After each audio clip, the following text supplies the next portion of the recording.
ওগো নবীজি, আমি আল্লাহ কাউসার নামক একটি নিয়ামত আমি আল্লাহ আপনাকে দান করলাম। ঈসা রুহুল্লাহ হয়েছে, আমি আল্লাহ কাউসার দেই নাই। মুসা কালিমুল্লাহ বানাইলাম, কাউসার দেই নাই।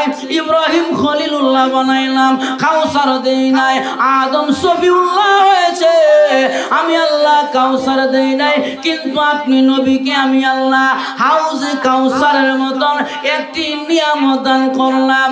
তাফসীরের কিতাবে লিখেছে খৈরে কাসীর, একটি বরকতি কুয়ার নাম হলো কাউসার।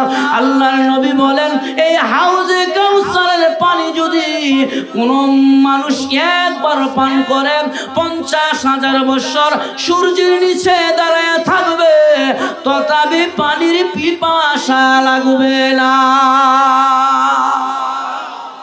আল্লাহ কয়, নবী গো, আপনাকে মক্কার লোকেরা কষ্ট দিছে, এই জন্য আমি আল্লাহ আপনাকে পরকালে কিছু নিয়ামত দান করলাম। পরকালের নিয়ামতের মধ্যে প্রথম নম্বর নিয়ামত হলো আমি আল্লাহ আপনাকে হাউজে কাউসার দান করলাম। এটার পানি মধুর চাইতে মিষ্টি, দুধের চাইতে সাদা, হ্যাঁ মেশকে আম্বরের চাইতে আরো সুঘ্রাণ বেশি।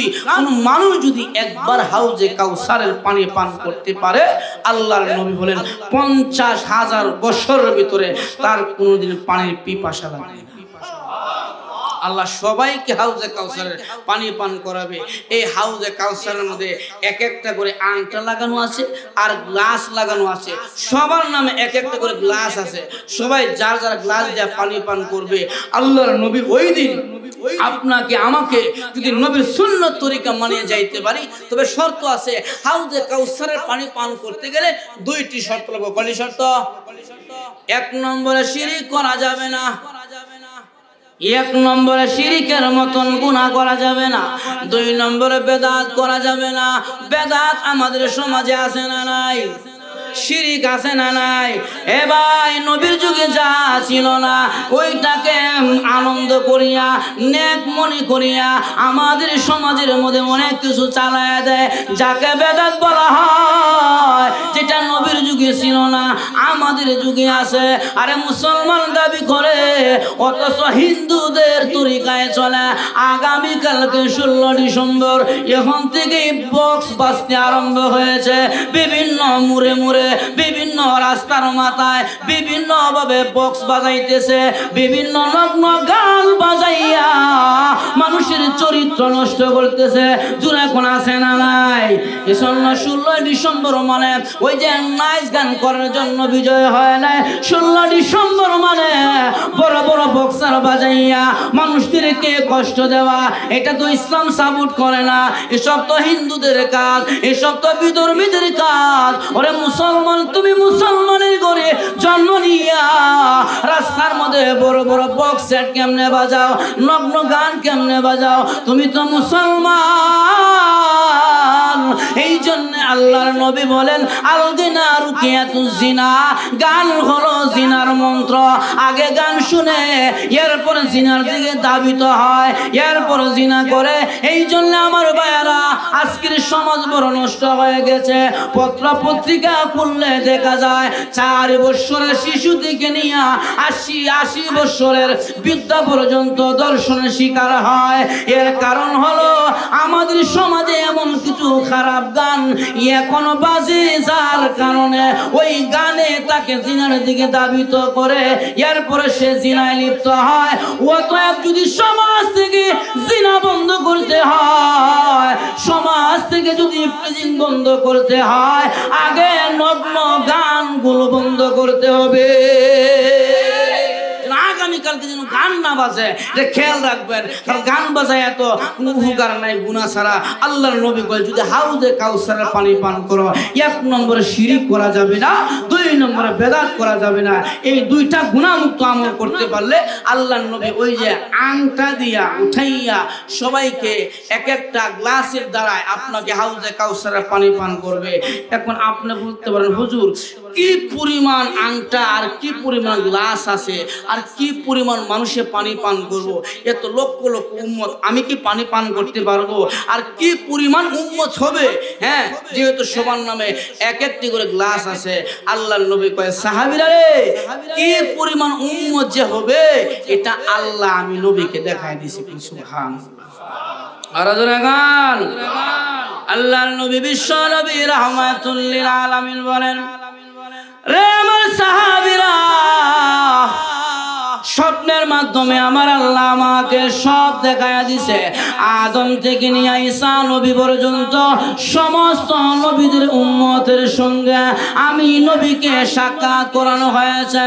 আমি নবী এমন উম্মত আমার কাছে আসছে, 20 জন উম্মত নিয়ে নবী আসছে, সাক্ষাৎ করে চলে গেছে। আরেকজন 10 জন উম্মত নিয়ে আসছে, সাক্ষাৎ করে চলে গেছে। কোন নবী 5 জন, কোন নবী 2 জন, কোন নবী 1 জন উম্মত নিয়ে আসছে। আমি নবীর সঙ্গে সালাম মুআলাকা করে চলে গেল। হঠাৎ করে তাকায় দেখি একজন নবী আসছে। আমি নবীর সঙ্গে সালাম মুআলাকা করার জন্য আমি নবী তার সঙ্গে সালাম মুআলাকা করলাম। আর বললাম, কি গো আপনার তো কোনো উম্মত নাই? উনি জবাব দেয়, নবী গো আমি কালিমার দাওয়াত দিয়েছি, আমার উম্মতের কালিমার দাওয়াত গ্রহণ করে নাই, তারা মুখালেফ হয়ে গেছে, মুখালেফ হয়ে গেছে, আমার কালিমা নেয় নাই। উনিও বিদায় হয়ে গেলেন। হঠাৎ করে আল্লাহর নবী তাকায়া দেখে এমন একজন নবী আসতেছে, আল্লাহর নবীর সঙ্গে সাক্ষাৎ করতে। আল্লাহর নবী তাকায়া দেখে ওই নবীর উম্মতের পায়ের ধুলা বালির কারণে আসমান একবারে অন্ধকার হয়ে গেল। এত পরিমাণ উম্মত নিয়ে নবী আসতেছে আল্লাহর নবীর সঙ্গে সালাম মুআলাকা করার জন্য। আমার নবী কয়ে, প্রভু গো উনি কোন পয়গম্বর, এতগুলো উম্মত নিয়ে আসতেছে, আমি নবীর সঙ্গে সালাম মুআলাকা করার জন্য। আল্লাহ জানায়া দিলেন, নবী গো উনি হলেন বনি ইসরাইলের জলিলুল কদর পয়গম্বর হযরত মূসা আলাইহিস সালাতু ওয়াস সালাম। 6 লক্ষ উম্মত নিয়ে আসতেছে আপনি নবীর সঙ্গে দেখা করার জন্য। যখন নাকি 6 লক্ষ উম্মতের কথা আমার আল্লাহ জানায়া দিলেন, নবীর চেহারাটা বেজার হয়ে গেল, মন বড় খারাপ হয়ে গেছে। আল্লাহ কয়, নবী গো আপনার মন খারাপ হয়ে গেল কারণ কি? আমার নবী কয়, আল্লাহ উম্মতের বেলায় মুসা নবী কাল কিয়ামতের ময়দানে সকলের আগে চলে যাবে, এত উম্মত আমি নবীর হবে না, আমার চাইতে বেশি উম্মত মুসা নবীর, এই জন্য মনটা খারাপ। আল্লাহ কয়, নবী গো চিন্তা করেন না, আমি আল্লাহ আপনার কি পরিমাণ উম্মত হবে সব উম্মতের সংখ্যা আমি আল্লাহ লৌহে মাহফুজের বোর্ডের মধ্যে লিখে ঝুলাইয়া দিয়েছি। নবী কয়, আল্লাহ আমার সাথে বেশি উম্মত হয়ে যাবে মুসা নবীর, এজন্য মনটা বড় খারাপ, মনটা বড় বেজার।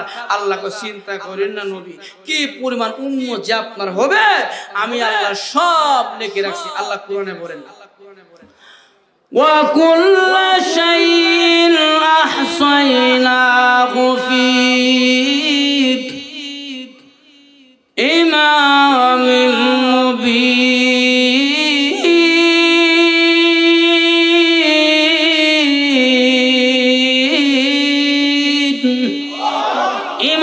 মুবিন আয় ফি কিতাবিম মুবিন। নবী গো কিতাব আকারে লৌহে মাহফুজের বোর্ডের মধ্যে আপনার উম্মতের সংখ্যা আমি আল্লাহ লিখে দিয়েছি। এরপরে আমার আল্লাহ কয়, নবী গো আপনার চেহারাটা ডান দিকে ঘোরান। নবীজি চেহারা ডান দিকে ঘোরাইলেন, তাকায় দেখে এত পরিমাণ উম্মত, উম্মতের বীরের কারণে ডান দিকে দিকের আসমান দেখা যায় না, বাম দিকে তাকাইলেন, তাকায়া দিকে এত পরিমাণ উম্মত, উম্মতের বীরের কারণে বাম দিকের আসমান দেখা যায় না, সামনের আসমান দেখা যায় না, পিছনের আসমান দেখা যায় না। আল্লাহ কয় নবী গো কি পরিমাণ উম্মত হবে? আমার নবী কয় আল্লাহ এত পরিমাণ উম্মত আমার দুনিয়ার কোনো কম্পিউটার ধরবে না, ক্যালকুলেটর ধরবে না। আমার আল্লাহ কয় নবী গো আপনি বনি ইসরাইলের 6 লক্ষ উম্মত দেখিয়া টেনশনের মধ্যে পড়ে গেলেন, চিন্তার মধ্যে পড়ে গেলেন। আমি আল্লাহ আপনাকে 6 লক্ষ নয়, 6 কোটি নয়, অগণিত অসংখ্য উম্মত দান করলাম, যাতে করে কাল কিয়ামতের ময়দানে উম্মতের বেলায় আপনি নবী সমস্ত পয়গম্বরদের আগে চলে যাইতে পারে। এই জন্য আপনাকে উম্মত দান করলাম। এই জন্য মেশকাতের মধ্যে একটা হাদিস আছে, আল্লাহ রাসূল বলছেন আওলাদ বাড়াও, সন্তান বাড়াও, আওলাদ বাড়াও। আমি আপনার খারাপ লাগতেছে? খারাপ লাগতেছে? রাসূল বলছে আওলাদ বাড়াও, আমি কিয়ামতের ময়দানে উম্মত নিয়ে গর্ব করব, সন্তান নেও বেশি বেশি করিয়া।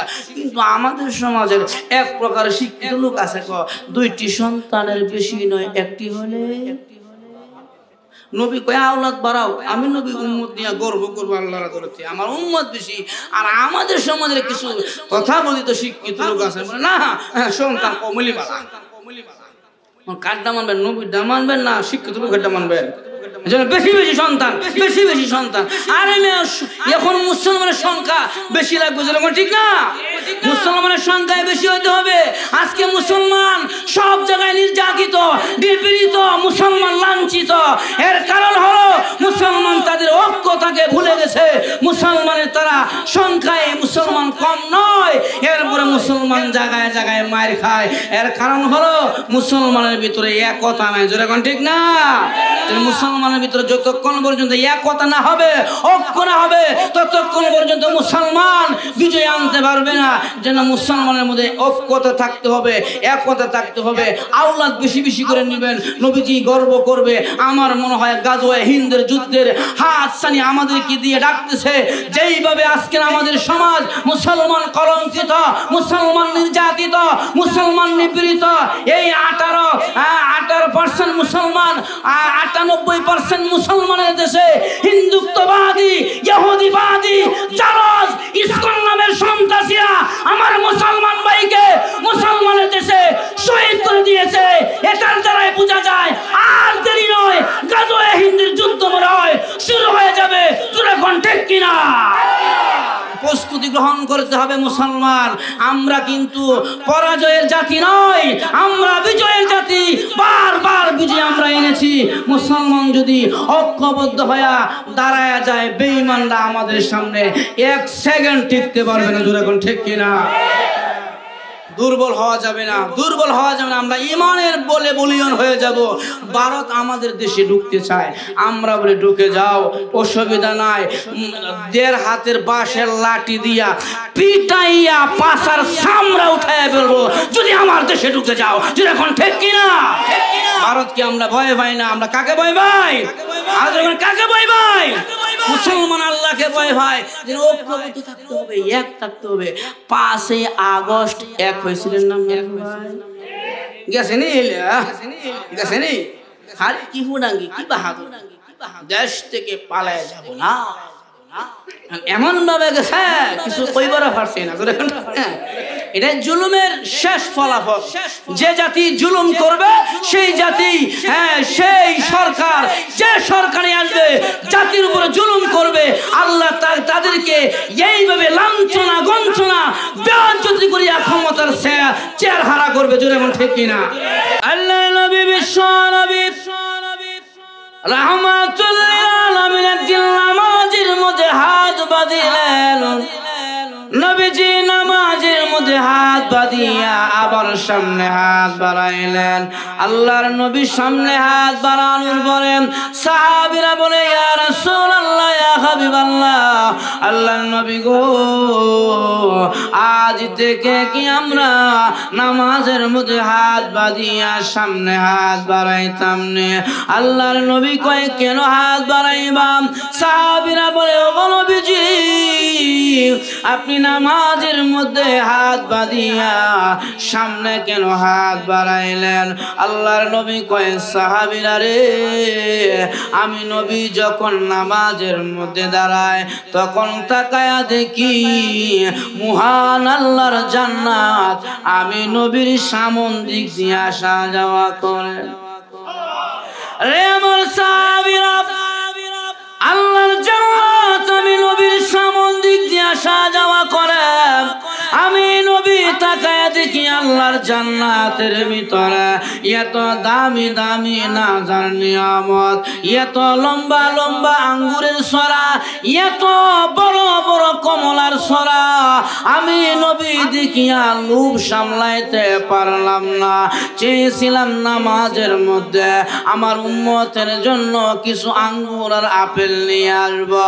আল্লাহ জান্নাত নিয়ে গেছেন আর বলেছেন নবী গো আপনাকে আঙ্গুরের সরা দান করা হবে, এই জন্য পৃথিবীতে পাঠাইলাম বাশীরা ওয়া নাযীরা।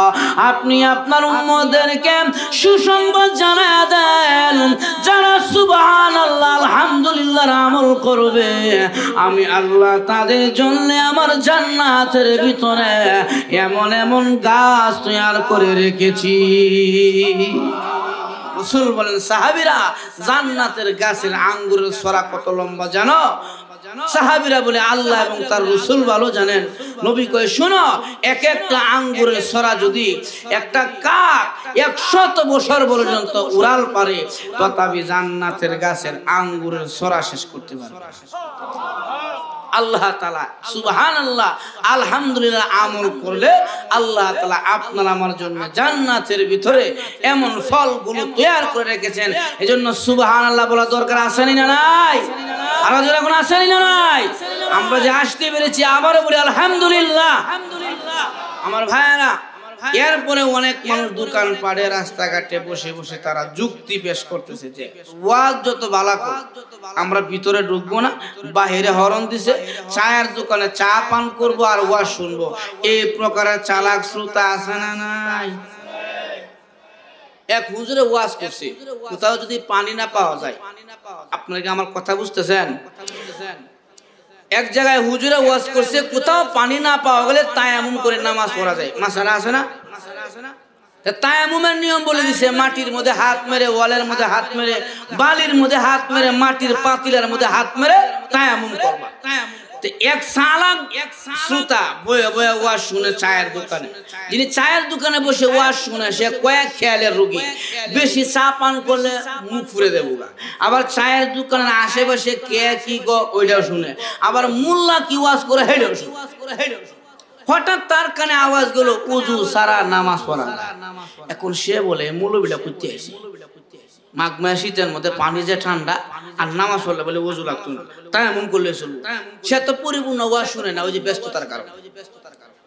এখন মনে মনে টার্গেট করছে যা জীবনে যত নামাজ কাজা করছি সব আদায় করে ফেলবো, যেহেতু উযু লাগে না। বাড়িতে যাইয়া এশারের নামাজের পরে খাওয়া দাওয়া করে উনি ঘুমায় পড়ে। বিবি কয় কি ব্যাপার আজকে দেখা যায় আগে ভাগে ঘুমায় যাচ্ছে, ঘটনা কি? কথা কইস না, এক মৌলবী ওয়াজ করছে নামাজ পড়লে উযু লাগে না, তাই এমন করলেই চলে। আর পানি যে ঠান্ডা, নিয়ত করছি যত নামাজ কাজা করছি সব আদায় করে ফেলবো। এই বলে উনি ঘুমায় গেছে। আর মনে মনে বলতেছে হুজুররা বলে তাহাজ্জুদের নামাজ সবচেয়ে গুরুত্বপূর্ণ নামাজ, আমি তাহাজ্জুদের নামাজ দিয়ে আমার কাজা নামাজের যাত্রা শুরু করব। এই বলে উনি ঘুমায় গেছে। আর সন্ধ্যাবেলা ওনার ওয়াইফে যে রুটি গরম করে না, কি বলেন তাওয়া, তাওয়া বা খোলা, ওই যে কুমাররা 20 টাকা করে 30 টাকা করে মাটির তাওয়াগুলো বিক্রি করে। আচ্ছা বলেন তো দেখি তাওয়ার তলি সাদা না কালা?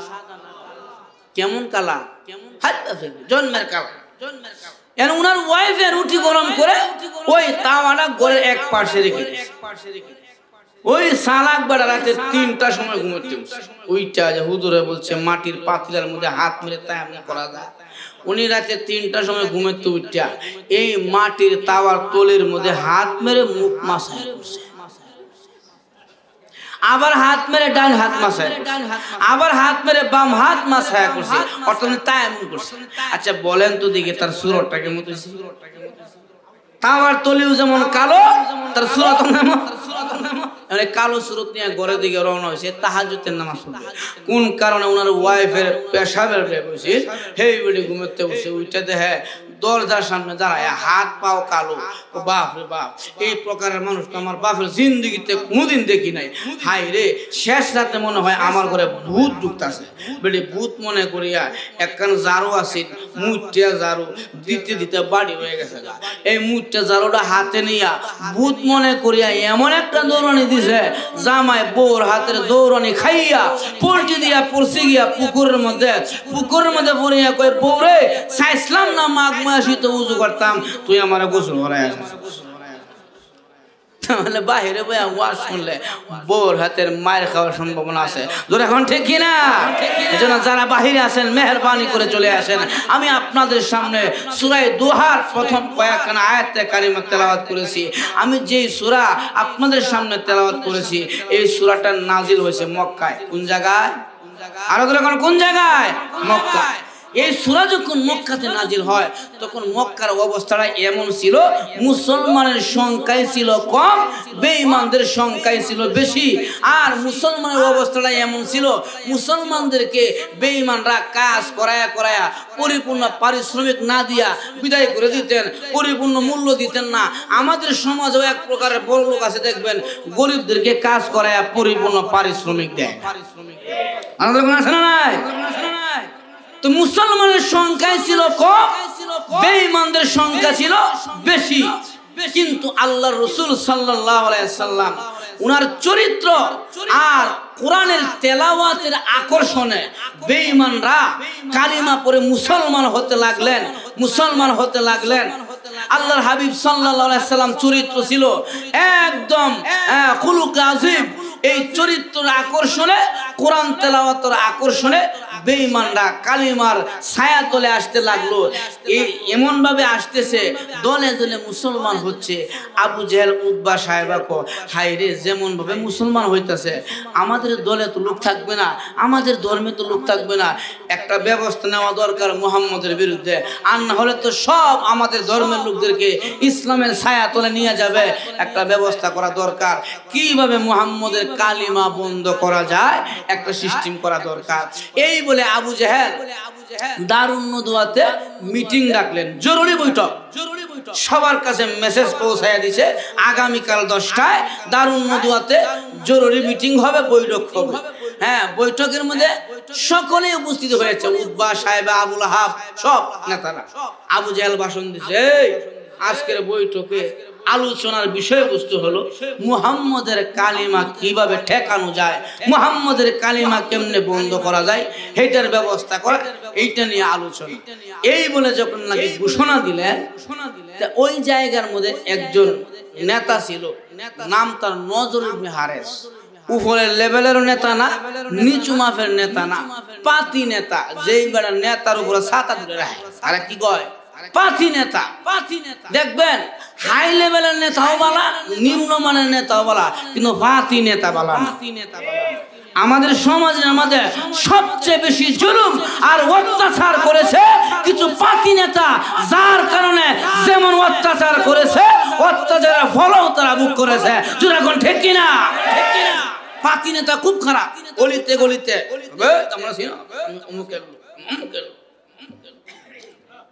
তো পাতি নেতা নজর ইবনে হারেস, উনি দাঁড়ায় বলতেছে, মহামান্য লিডার, যেহেতু মুহাম্মদ ধর্মের ব্যাপারে কথা বলে, ধর্মের কালিমার দাওয়াত দেয়, এটা ধর্ম, আর ধর্ম সম্পর্কে আলেমরা ভালো জানে। এক কাজ করেন, আলেমদের শরণাপন্ন হন। আলেমরা যদি একটা সিস্টেম বাতায় দেয়, ওই সিস্টেম মতো কাজ করতে পারলে তার কালিমা টেকানো যাবে। তৎকালীন সময়ে তাওরাত, জাবুর, ইনজিলের আলেম সব ছিলেন মদিনায়, কেউ মক্কাতে ছিল না। যখন নাকি নজর ইবনে হারেস এই কথা বলছে, তখন আবু জেহেল কয়, না, ঠিক কথা বলছে, মুহাম্মদ তো ধর্ম সম্পর্কে প্রচার করতেছে, আর ধর্ম সম্পর্কে তো আলেমরা ভালো জানে। ঠিক আছে নজর ইবনে হারেস, যাও তোমাকে সহ আরো 5-6 জন সাথী দিয়ে দিলাম, মদিনাতে যাইয়া মদিনার আলেমদেরকে আমাদের মক্কার অবস্থাটা পেশ করবা, তারা কি বুদ্ধি দেয় কি বলে ওই সিস্টেম আমরা কাজ করি। এই বলে নজর ইবনে হারেসের সাথে আরো 5-6 জন সাথী দিয়া দিলেন মদিনায়। নজর ইবনে হারেস মদিনাতে যাইয়া মদিনার তাওরাত জাবুরের বড় বড় আলেমদের কাছে গেলেন, গিয়া বলেন, লে মদিনার আলেমেরা, আমাদের মক্কার অবস্থা বেশি একটা ভালো না। মুহাম্মদের কালিমার দাওয়াতে আমার ধর্মের লোকেরা সব ইসলামের ছায়া তলে চলে যাচ্ছে। আমরা মক্কা থেকে কয়েকজন আপনাদের কাছে আসছি একটি পরামর্শ নেওয়ার জন্য, কিভাবে মুহাম্মদের কালিমা বন্ধ করা যায় একটি সিস্টেম বাতায়া দেন। এই জন্য আমরা আপনাদের দ্বারস্থ হইলাম, আপনাদের কাছে আসলাম।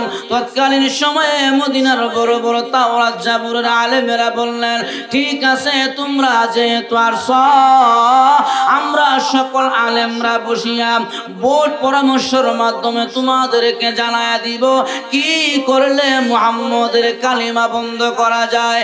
এই বলে তারা 24 ঘন্টার সময় নিলেন। 24 ঘন্টার ভিতরে মদিনার সবচেয়ে বড় বড় তাওরাতের আলেমরা একত্রিত হইয়া নজর ইবনে হারেসকে ডাক দিয়া বলে, রে নজর ইবনে হারেস, আমরা 3টি প্রশ্ন তোমাদেরকে শিখায়া দিব। এই 3টি প্রশ্ন গিয়া আব্দুল্লাহর ছেলে মুহাম্মদ রে করবা।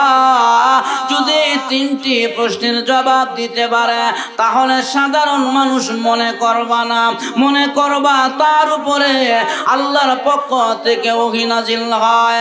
আর যদি জবাব না দিতে পারে পরিষ্কার জানায়া দিবা মক্কাতে আর কালিমার দাওয়াত চলবে না। এই বলে মদিনার আলেমরা 3টি প্রশ্ন শিখায়া দিলেন নজর ইবনে হারেসকে। নজর ইবনে হারেস 3টি প্রশ্ন শিখিয়া মদিনা থেকে মক্কায় আসলেন। মক্কাতে আসার পরে আবু জেহেল বলে, কি নজর ইবনে হারেস, মদিনার আলেমরা কি বলছে বলো। নজর ইবনে হারেস বলেন, লিডার, মদিনার আলেমরা আমাদেরকে 3টি প্রশ্ন শিখায়া দিছে। এই 3টি প্রশ্ন আব্দুল্লাহর ছেলে মুহাম্মদ রে করবেন। যদি জবাব দিতে পারে তাহলে সাধারণ মানুষ মনে করা যাবে না, আর যদি জবাব না দিতে পারে পরিষ্কার জানায়া দিবেন মক্কাতে আর কালিমার দাওয়াত চলবে না। এবার আবু জেহেল বলে, রে নজর ইবনে হারেস, প্রশ্ন যে শিখে আসছ উত্তর আনছনি, জবাব শিখাইছনি। নজর ইবনে হারেস বলে, না, জবাব তো আমাদের জানা নাই। আবু জেহেল কয়, গাদা, যদি মুহাম্মদ উল্টা আমাদেরকে প্রশ্ন করে তাহলে তো আমরা জবাব দিতে পারবো না, কারণ মানুষকে প্রশ্ন করা সহজ, জবাব দেওয়া কঠিন। প্রশ্ন সহজ, প্রশ্ন সহজ। দেখবেন আমাদের সমাজে কিছু মানুষ প্রশ্ন করে। এক লোক আমার প্রশ্ন করছে, হুজুর ওয়াজ করেন? আচ্ছা কোন যদি হুজুর বেলালের নানির নাম কি? আমি বললাম, জগত এত প্রশ্ন তো আপনি এটা মধ্যে গেলে গেলে আপনি কথা কোন হুজুর ফরজ কয়টা, গোসল ফরজ কয়টা? না না, বেলালের নানির নামটা কি কোন? তখন আমি কইলাম যে বেলালের নানির সাথে কি আপনার লেনদেন কোন সম্পর্ক আছে নাকি? কয় না। তাহলে হেইটা প্রশ্ন করে, হেইটা প্রশ্ন করে। তেমন অবান্তর কিছু প্রশ্ন দেখবেন রাস্তাঘাটে করে, বিশেষ করে মাদ্রাসার বুলাহানরা করে, বেশি মাদ্রাসার ছেলে ফেলেদেরকে এসব প্রশ্ন বেশি করে। এক মাদ্রাসার শিক্ষক ছাত্র যায় রাস্তা দিয়ে, তো এক জেনারেল শিক্ষিত কই ফরজ, বাইতুল কোরআন মাদ্রাসায় বলি। কই না বললে কি, বাংলা নাই, ইংলিশ নাই, অঙ্ক নাই, ভূগোল নাই, ইতিহাস নাই, এই নাই সেই নাই। ছাত্ররা একটু টেক নাটাই, না আমাদের মাদ্রাসায় এখন বাংলা, অঙ্ক, ইংলিশও পড়া। ইংলিশও পড়া, অঙ্ক পড়া। কয় হ, অঙ্ক কি আমাকে বুঝাইবি? আমি একজন পেয়েছি, তুই আমার অঙ্ক শিখাইবি? হে বেচারা কয়, ঠিক আছে, তোদের মাদ্রাসায় যেহেতু অঙ্ক পড়া, আচ্ছা বল তো দেখি, এই যে পুকুরটা দেখা যায়, এই পুকুরের মধ্যে কয় বালতি পানি হইব? প্রশ্ন দেখেন, কয় বালতি পানি হইব? ক। এখন ছাত্র কইতেছে ক। হযরত যদি মনে করেন যে এই পুকুরের মতন বালতিটা বড় হয় তাহলে এক বালতি পানি, আর যদি আর একটু ছোট হয় তাহলে 2 বালতি, আর একটু ছোট হলে 3 বালতি। আপনি বালতি ফালতে দেন আর গনতে দেন, আমি ছেড়ে দেন। কারণ মাদ্রাসার বুলাহান এরা কোরআনের সহবতে যাওয়ার কারণে আল্লাহ এদের মেধা শক্তির এত বিকাশ ঘটায় দেয়, চিন্তাও করা যায় না। দেখবেন 5-6 মাস লেখাপড়া করে মাদ্রাসায়, এই 5-6 মাস লেখাপড়া করার পরে ছেলে বাচ্চারা যখন বাড়িতে যায় দেখবেন ঘরে যত ভাঙ্গারুঙ্গা লাইট তার মার আছে, লাইটের তার তুল আছে, সব ভাঙ্গা যন্ত্রপাতি একসাথে করিয়া হ্যাঁ নিজে আর একটা লাইট বানিয়ে লয়ে এই মেধা শক্তি আল্লাহ কোরআনের কারণে তারা দিলেন। এবার আবু জাহেল বলে নজরুল ইবনে প্রশ্ন যে শিখে আসলাম উত্তর যে আল্লাহ না, মুহাম্মদ যদি উল্টা আমাদেরকে প্রশ্ন করে আমরা জবাব দিতে পারবো না, যাও আবার গিয়া প্রশ্নের জবাব শিখে আসো। আর আমি এই দিক দিয়া মুহাম্মদকে যাইয়া প্রশ্ন করি মুহাম্মদ দেখি কি বলে। আল্লাহর নবী বিশ্ব নবী রাহমাতুল লিল আলামিনের একটা অভ্যাস ছিল, উনি যখন মক্কাতে বসে থাকতেন এমন এক জায়গার মধ্যে বসে থাকতেন যেখান থেকে আল্লাহর ঘর বাইতুল্লাহ দেখা যায়, এমন এক জায়গার মধ্যে নবীজি বসে থাকতেন। নবীজি খানায়ে কাবার সামনে বসা, এমন সময় আব্দুল্লাহর ছেলে মুহাম্মদের কাছে যাইয়া আবু জেহেল প্রশ্ন করে, মুহাম্মদ বাতিজা তোমাকে কিছু প্রশ্ন করব, যদি জবাব দিতে পারো ভালো, আর যদি জবাব না দিতে পারো মক্কাতে তোমার কালিমার প্রচার চলবে না, কালিমার দাওয়াত দেওয়া বন্ধ করে দেব। আল্লাহর নবী বলেন চাচা গো আমি দুনিয়ার মানুষের পারমিশন নিয়ে কালিমার দাওয়াত দেই না, আল্লাহর জাত ও জালালের কসম রে চাচা যতক্ষণ পর্যন্ত দেহের ভিতরে প্রাণ আছে আমি মুহাম্মদের জবান থেকে আল্লাহর কালিমার দাওয়াত কেউ বন্ধ করতে পারবে না। আল্লাহর নবী বিশ্ব নবী রাহমাতুল লিল আলামিনকে আবু জাহেল বলে মুহাম্মদ বাতিজা এখন তোমার সঙ্গে মারামারি করব না, কাটাকাটি করব না, ঝগড়া করব না, 3টি প্রশ্ন করব, প্রশ্নের জবাব দিতে পারলে তোমার সাথে আমাদের কোনো মারামারি নাই, আর যদি জবাব না দিতে পারো তোমাদের সঙ্গে আমার মারামারি হবে। আল্লাহর নবী কয় চাচা প্রশ্ন কি করেন? এবার আবু জেহেল আল্লাহর নবীকে প্রশ্ন করে, মুহাম্মদ বাতিজা পৃথিবীতে এমন একজন মানুষ এসেছেন যিনি সূর্য উদিত স্থান থেকে নিয়ে সূর্য অস্তমিত স্থান পর্যন্ত तमाम দুনিয়া সফর করেছি, ওই ব্যক্তি সম্পর্কে জানতে চায়।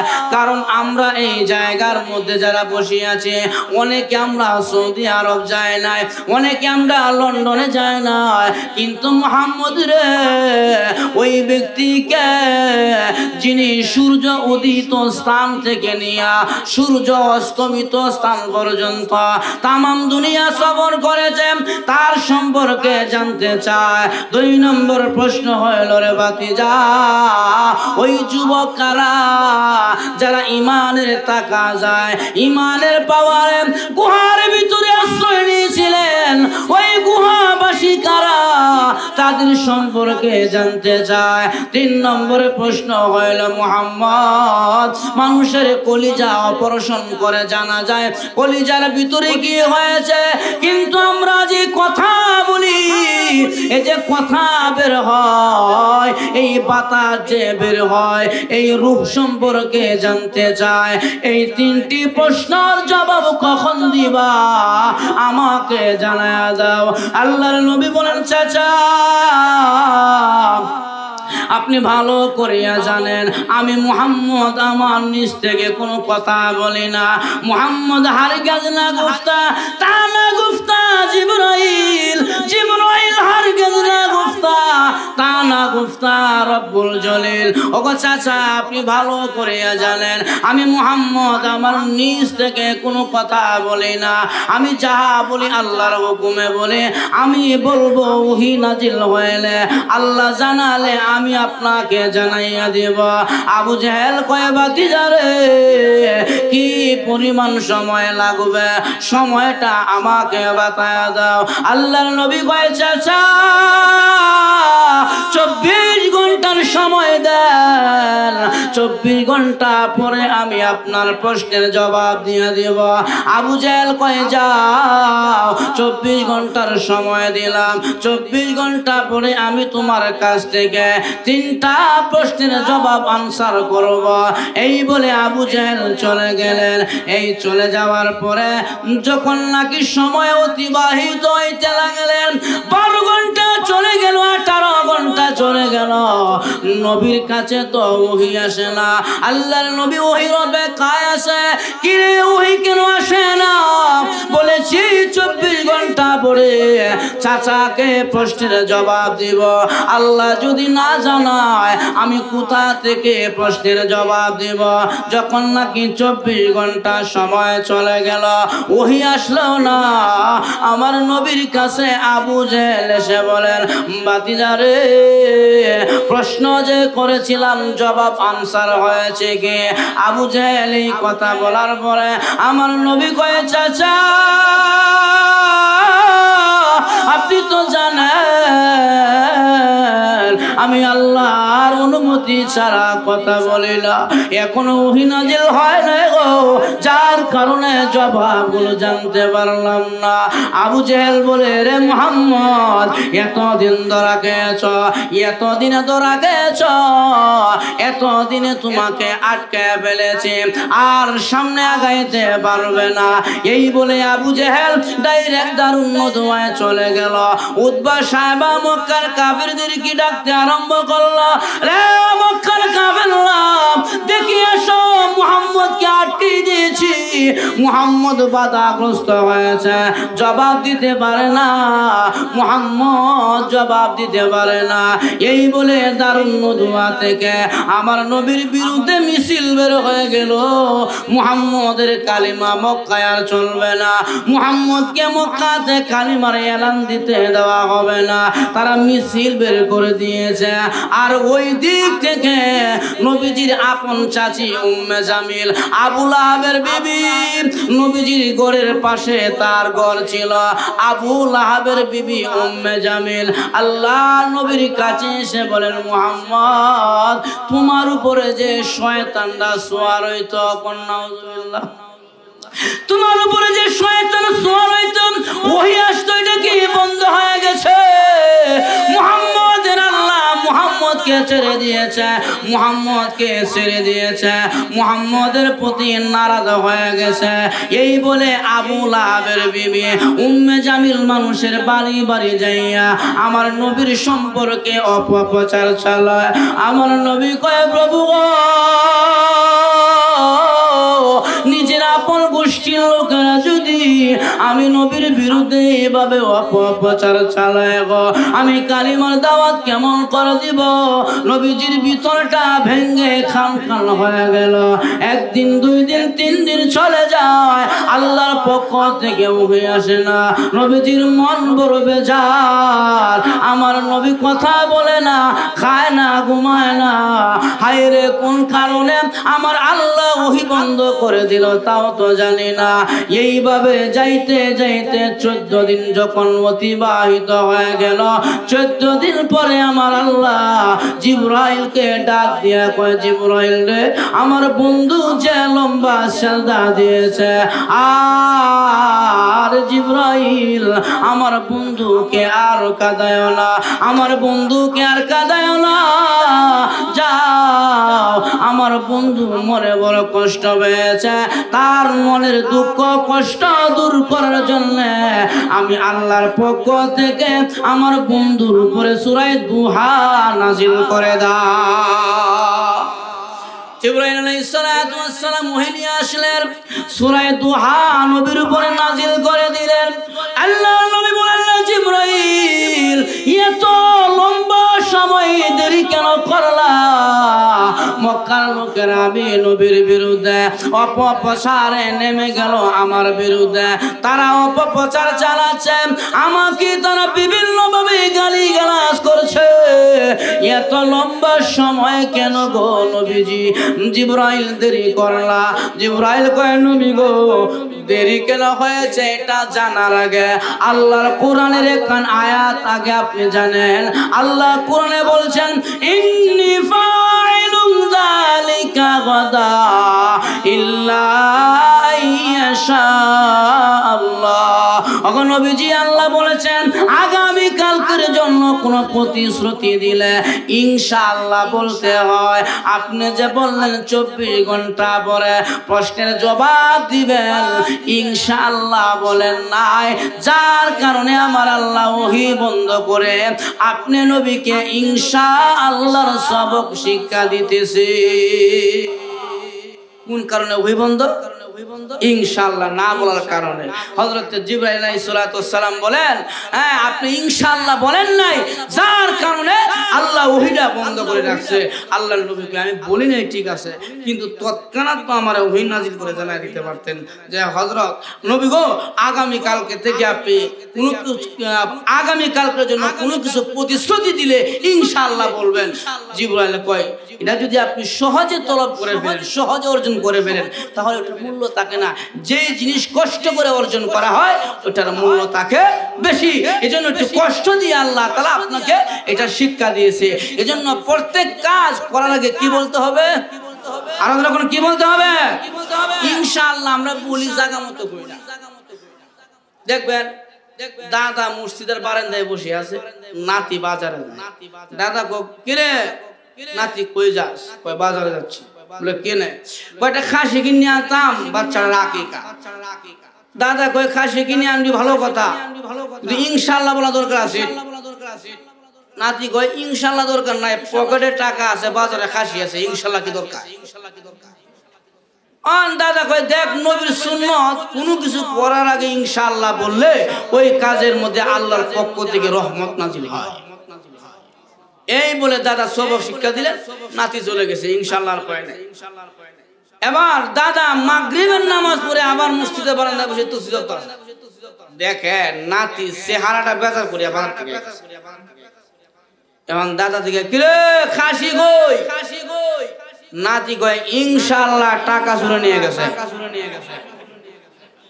তো এখন কই ইনশাআল্লাহ বাড়ি যাই দূর গাদা এখন ইনশাআল্লাহ গেলে ইনশাআল্লাহ তো কইতে আসলে যাওয়ার আগে তোরা কোন ঠিক না এ ভাই আমরা একটু আয়া বানিয়ে দিকে দিই চেহারা বিতে আয় ইনো যে আজকে আমির মতন বক্তা না আয়া হ্যাঁ শুনেন আমার মতন বক্তা না এসে যদি একটা এমন বয়সের একটা মেয়ে আসতো দুই ড্যান্সার মারতো লোকের সংখ্যা এমনই তো আল্লাহ এমনই তো খালি টান দিত একটা কি টান প্রেমের বিষয় ধরছে গো জাহার কি করিয়া বুঝাই তার গো বিষয় পরাণ যায় প্রেমের বিষয় পরাণ যায় গো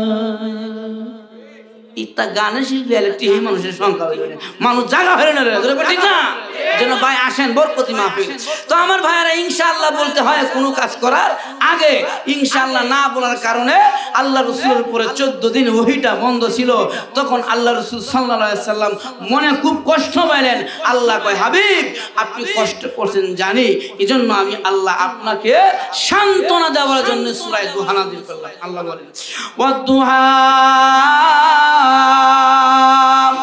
আলোকিত সূর্যের কসম আলোকিত সূর্যের কসম দুহা মানে ইশরাকের সময় যে সূর্যটা উদিত হয় ওই সূর্যের কসম ওয়াল্লাইলি ইযা সাজা গভীর রাতের কসম মা ওয়াদ্দাকা রাব্বুকা ওয়া মা ক্বালা ও নবীজি আবু লাহাবের বিবি উম্মে জামিল বলেছিল আল্লাহ নাকি আপনাকে ছেড়ে দিয়েছে আপনার প্রতি নারাজ হয়েছে আল্লাহ আয়াত নাজিল করে জানায় দেয় মা ওয়াদ্দাকা রাব্বুকা ওয়া মা ক্বালা আপনার আল্লাহ আপনাকে ছেড়েও দেয় না আপনার প্রতি নারাজ হয় না আপনার প্রতি আল্লাহ অসন্তুষ্টি হয় না। তবে নবী গো আপনাকে যেহেতু মক্কার লোকেরা গালিগালাজ করেছে, আপনার বিরুদ্ধে অপপ্রচার করেছে, আপনার মনের মধ্যে বড় ব্যথা, এই জন্য আমার আল্লাহ আপনাকে খুশি করতে চায়, আপনার মনকে খুশি করতে চায়। এই জন্য আল্লাহ বলেন ওয়ালাল আখিরাতু খায়রুল লাকা মিনাল উলা। আমি আল্লাহ আপনি নবীকে পরকালের কিছু নিয়ামত দিয়া আপনি নবীর মনকে খুশি করে দিলাম, পরকালের নিয়ামত দিয়া আমি আল্লাহ আপনাকে পরিপূর্ণ করে দিলাম। আল্লাহর নবী বিশ্ব নবী রাহমাতুল লিল আলামিনকে আল্লাহ এমন কিছু নিয়ামত দান করলেন যে নিয়ামতগুলো আদম থেকে নিয়া ঈসা নবী পর্যন্ত কোন পয়গম্বরকে আল্লাহ দেয় নাই, যে নিয়ামতগুলো আমার নবীকে আল্লাহ দান করেছে। আল্লাহ কয় ওয়ালাল আখিরাতু খায়রুল লাকা মিনাল উলা। আমি আল্লাহ আখিরাতের কিছু নিয়ামত দিয়া আপনার মনকে আমি আল্লাহ খুশি করে দিলাম, অসংখ্য নিয়ামত। জন্য আমার ভাইয়ারা রাসূল বলেছেন আওলাদ বাড়াও, আওলাদ বাড়াও।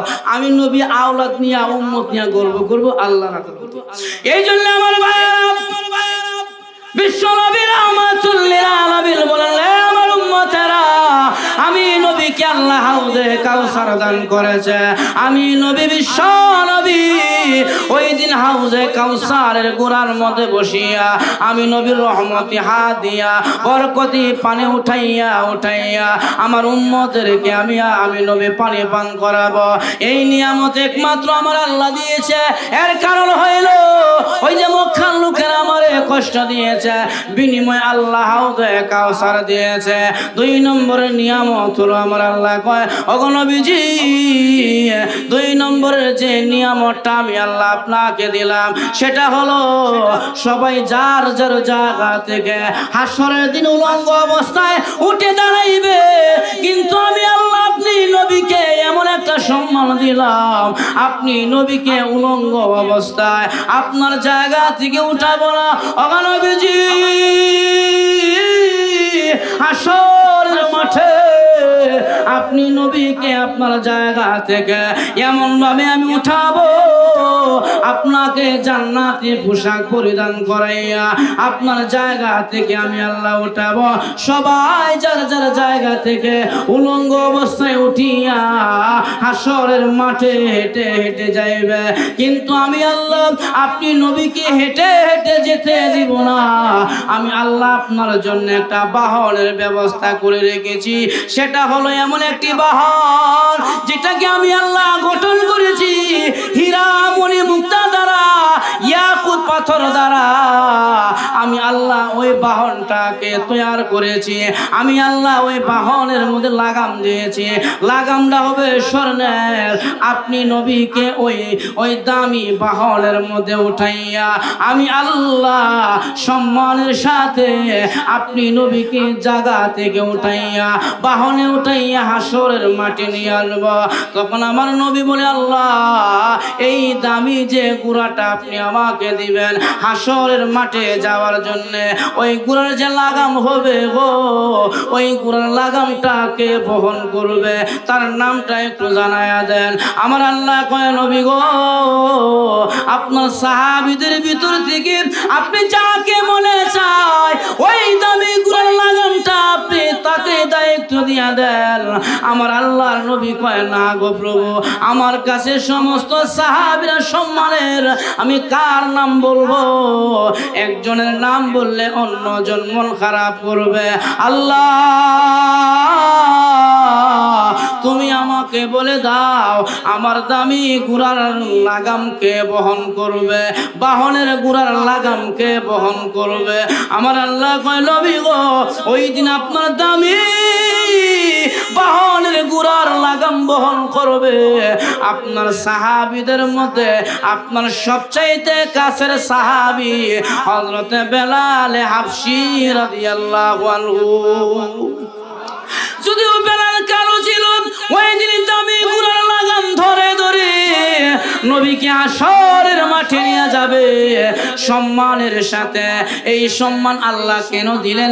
ওই যে মক্কার লোকেরা গালিগালাজ করেছে, এই জন্য সম্মান আল্লাহ বাড়ায়া দিলেন। শুধু তাই নয়, আমার আল্লাহ কয় নবী গো হাসরের মাঠে শেষ নয়, আমি আল্লাহ আপনাকে সম্মান বাড়ায়া দিলাম। ওয়ালাল আখিরাতু খায়রুল লাকা মিনাল উলা, পরকালের নিয়ামত দ্বারা আমি আল্লাহ আপনাকে খুশি করে দিলাম। এই যে লাগাম আর বাহনের মধ্যে আপনি থাকবেন, সমস্ত নবীরা হাসরের মাঠ থেকে জান্নাতের গেটে যাবে, গিয়া দেখে জান্নাতের গেটে তালা ঝুলানো আছে, গেটের তালা ঝুলানো আছে, তালা লাগানো। এবার সমস্ত নবীরা ডাক দিয়া বলবেন, কিরে জান্নাতের প্রহরী, রে জান্নাতের পাহারাদার, আমরা আদম থেকে নিয়ে ঈসা নবী পর্যন্ত সকলে জান্নাতের গেটে জমা হয়েছি, তালা খুলে দাও না কেন? চাবি কার হাতে? তালা খুলে দাও। ভিতর থেকে আওয়াজ আসবে, তালা বাহিরে লাগানো আছে, চাবি তো আমাদের হাতে নয়। বলে চাবি কার হাতে রাখা আছে? ভিতর থেকে আওয়াজ আসবে, আপনারা কারা? বলে আদম থেকে নিয়ে ঈসা নবী পর্যন্ত সবাই চলে আসছে, সকলেই দাঁড়ায় আছি। তখন ভিতর থেকে আওয়াজ দিবে, চাবি তো বিশ্ব নবীর হাতে, চাবি আল্লাহর নবীর হাতে। আখেরি নবী কি এখনো আসেন নাই? বলে না, উনি তো এখনো আসে নাই। নবীর কাছে সংবাদ পৌঁছে দেওয়া হবে, ওগো নবীজি সমস্ত আম্বিয়া কেরাম জান্নাতের গেটে দাঁড়ানো আছে, জান্নাতের গেটের চাবি আপনার হাতে। আল্লাহর নবী বিশ্ব নবী ওই দিন জান্নাতীর ওই যে দামি ঘোড়ার উপরে আরোহণ করিয়া ডান দিকে আবু বকর নিয়া, বাম দিকে উমর নিয়া, আর বেলাল ঘোড়ার লাগাম ধরে ধরে জান্নাতের গেটে আসিয়া জান্নাতের গেট খুলে সর্বপ্রথম নবীর সঙ্গে বেলাল আল্লাহর জান্নাতের মেহমান হয়ে যাইবি। ওয়ালাল আখিরাতু খায়রুল লাকা মিনাল উলা, ওগো নবীজি সমস্ত উম্মতের আগে, সমস্ত পয়গম্বরদের আগে আপনার উম্মতকে, আপনার সাহাবীকে আমি আল্লাহ ঢুকাইলাম, আপনাকে ঢুকাইলাম। কারণ হইল মক্কার লোকেরা আপনাকে গালিগালাজ করেছে, যার কারণে আমি আল্লাহ আপনাকে পরকালের নিয়ামত প্রদান করছি। এজন্য আমার ভাইয়েরা আল্লাহ তাআলা বলেন, ওয়ালাল আখিরাতু খায়রুল লাকা মিনাল উলা ওয়ালা সাওফা ইউতিকা রাব্বুকা ফাতারদা।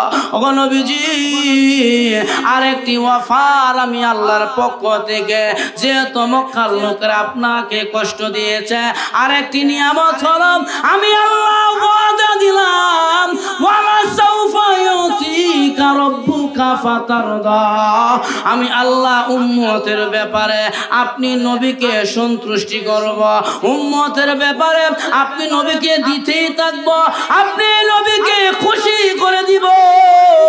এই আয়াতের ব্যাখ্যা তাফসীরে মাযহারিতে লেখা হয়েছে, আল্লাহর নবীর হাদিস এনেছেন।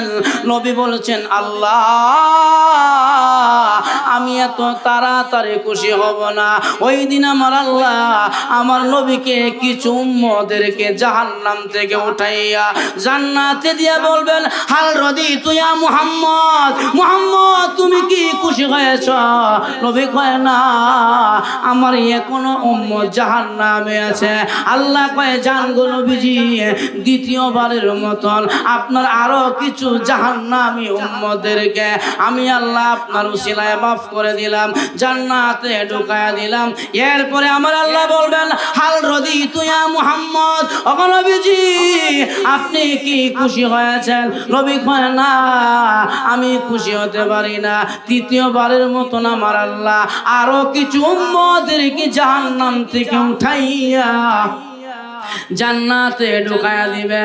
এরপরে আমার আল্লাহ বলবেন, হাল রাদিতু ইয়া মুহাম্মদ, মুহাম্মদ রে তুমি কি খুশি হয়েছ? নবী কয় না, আল্লাহ আমি খুশি হতে পারিনি। আমার আল্লাহ কয়, নবী আমি ওয়াদা দিয়েছি উম্মতের বেলায় আপনাকে দিতে থাকব, আপনাকে খুশি করব। আমার নবী কয় আল্লাহ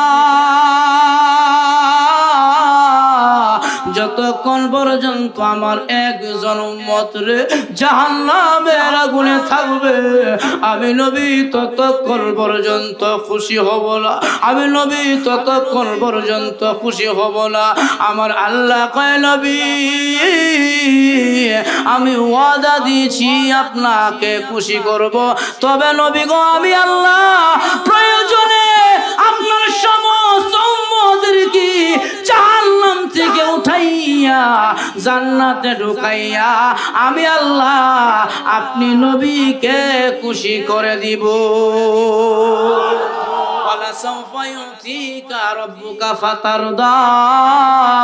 আল্লাহ কয় নবী গো উম্মতের বেলায় আমি আল্লাহ আপনাকে খুশি করে দিব।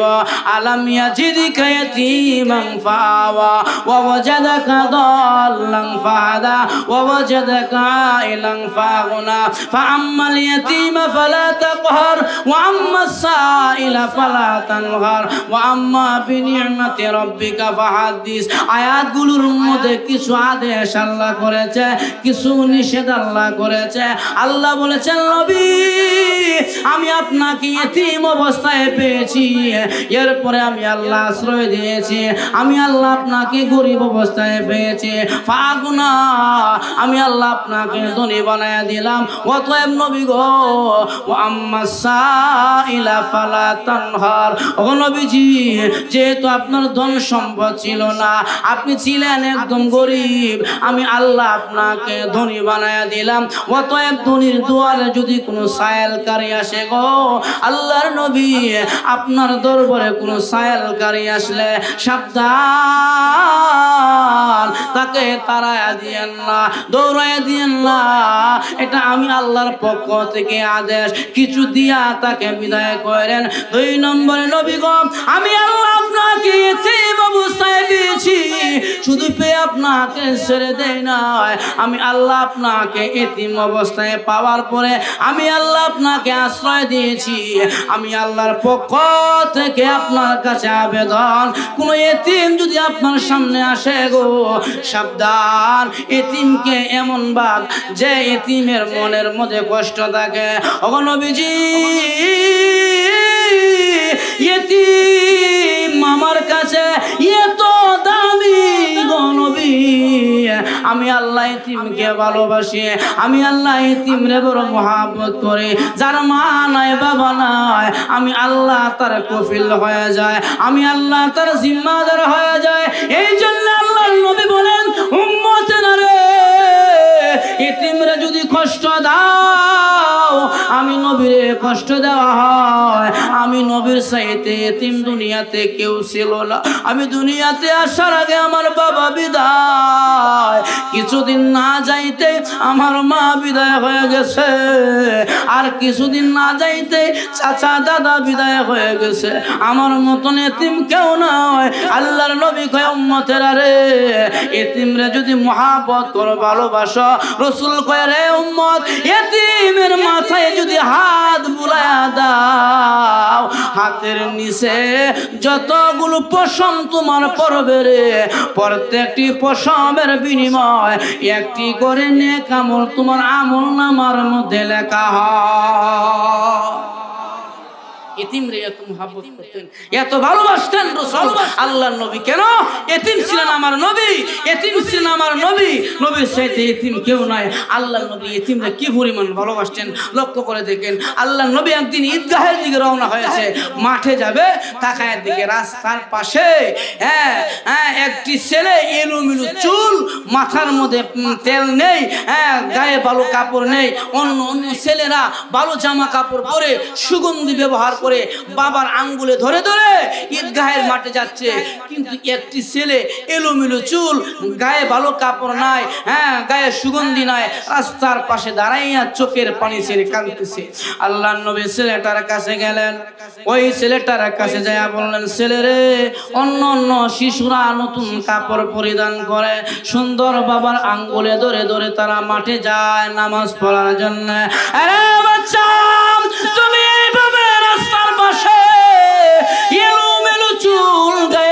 ভালো কাপড় নাই, মুখ শুকায়া গেছে। কারণটা কি? চোখের পানি ছেড়ে কেন্দ্রে বাচ্চা কাঁদা। বাচ্চাটা আরো হাউ মাউ করে কাঁদতে আরম্ভ করলো।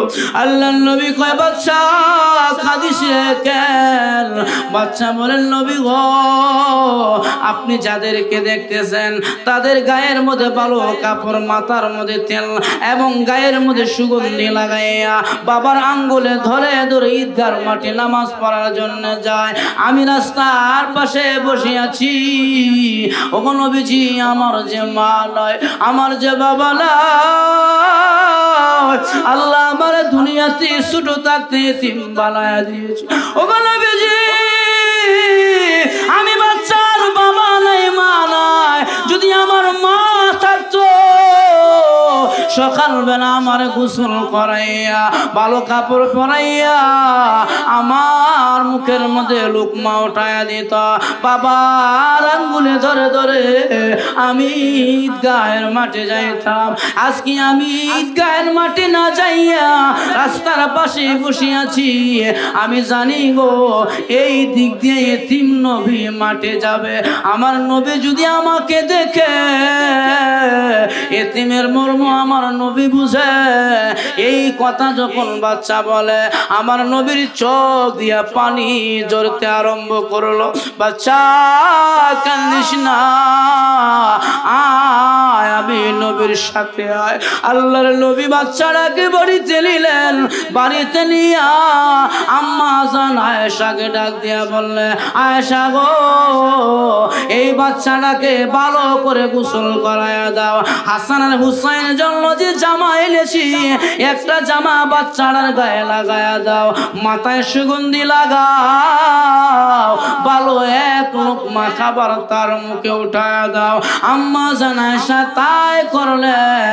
বাচ্চাকে গোসল করাইয়া সুগন্ধি লাগাইয়া নতুন কাপড় পরাইয়া তার মুখের মধ্যে লোকমা উঠায়া দিলেন। এবার বিশ্ব নবী বলেন, রে বাচ্চা নে, আমি নবীজির আঙ্গুলটা দিয়া দিলাম, আমার আঙ্গুলের মধ্যে ধর। বাচ্চা নবীর আঙ্গুলে ধরলেন। আল্লাহ নবী ওই ছেলেটাকে আঙ্গুলে ধরে ধরে ধরাইয়া ঈদগাহের মাঠে নিয়ে যায় আর বলে, বাচ্চা বলো দেখি, আমি নবী যে তোমার বাবা হইলাম আর আয়েশা যে তোমার মা হইল, তোমার মনের মধ্যে কোনো দুঃখ কষ্ট আছে নি? বাচ্চারা কাঁদে না, হাসি দিয়া কয়, নবী গো, আমার মতন সৌভাগ্য বাচ্চা কয়জনের হয়? আমার মতন ভাগ্যবান কয়জনের হয়? আখিরি নবী আমার বাবা আর উম্মাহাতুল মুমিনিন আমি বাচ্চার মা। আমার মতন খুশি, আমার মতন আনন্দ আর কার হতে পারে? আমি খুশি হয়ে গেলাম। তাহলে বোঝা গেল আমার ভাইয়ারা, এতিমের বেলা আপনি সচেতন থাকবেন। এতিম যেন আপনার মাধ্যমে কোনো দিক দিয়ে কষ্ট না পায়, এতিমকে সর্বদাই খেয়াল রাখবেন। আজকে আমাদের সমাজে অনেক দেখা যায়, ছেলের মা নাই, বাপ নাই, কিন্তু চাচারা ভাইয়ের জমি জবরদখল করে নিয়ে যায়। বাচ্চা ছোট, যার কারণে এতিমের মালগুলো চাচারা নিয়ে খেয়ে ফেলে। আছে না নাই? বলে প্রতিবাদ করতে পারবে না, এজন্য আগে ভাগে লেখে নিয়ে যায়। হায় রে, তুমি যে বাচ্চারা এতিম, তার বাবার সম্পদ জোর জবরদস্তি করে নিয়ে গেলা, হাসরের দিন আল্লাহর আদালতে এতিমের মাল যে খাইবে, আল্লাহ কয় ফি বুতুনিহিন নার, সে যেন তার পেটের ভিতরে আগুন ঢুকায়া দিল, আগুন যেন খাইলো। এজন্য সাবধান থাকবেন। এতিমের মাল বুক করা মানে পেটের ভিতরে আগুন ঢুকানো, এই দিক দিয়ে খেয়াল রাখবেন। এজন্য আমার ভাইয়ারা, আমি শেষ করে দিচ্ছি। আমার তেলাওয়াত কিন্তু আয়াতে আল্লাহ এই আদেশগুলো করেছেন, নিষেধগুলো করেছেন। এতিমকে সাহায্য করবেন, সায়ালকারীকে সাহায্য করবেন, প্রশ্নকারীকে যিনি সওয়াল করে তাকে কিছু দেয়া বিদায় করবেন। ইনশাআল্লাহ রাজি আছেন? রাজি আছেন? এই জন্য এতিমকে সাহায্য করবেন। কিছু চাইলে মসজিদ মাদ্রাসার জন্য ইনশাআল্লাহ দেওয়ার চেষ্টা করবেন। আর 3টি প্রশ্ন করেছিল ওই যে মক্কার কাফেররা আল্লাহর নবীকে, নবীজি এর পরে ওহীর মাধ্যমে জবাব দিয়েছেন। এটা বলার সময় নাই, আমি তো ওয়াজ শুরু করছি আর শেষ করার মনে নাই। আপনারা রাগ করছেন? রাগ করছেন? আমার পরবর্তী ভাইয়া পড়ছে ইনশাআল্লাহ যে কথাগুলো বললাম আমাকে আপনাকে সবাইকে আমল করার তৌফিক দান করুন। সকলে বলে আমিন। মাদ্রাসার প্রতি খেয়াল রাখবেন, মাদ্রাসার গরিব ছাত্রদের প্রতি খেয়াল রাখবেন। আল্লাহ তাআলা মাদ্রাসাকে কবুল করুক, আমাদের উঠা বসা আশাকে কবুল করুক। সকলে বলে আমিন। আসসালামু আলাইকুম ওয়া রাহমাতুল্লাহি ওয়া বারাকাতুহু।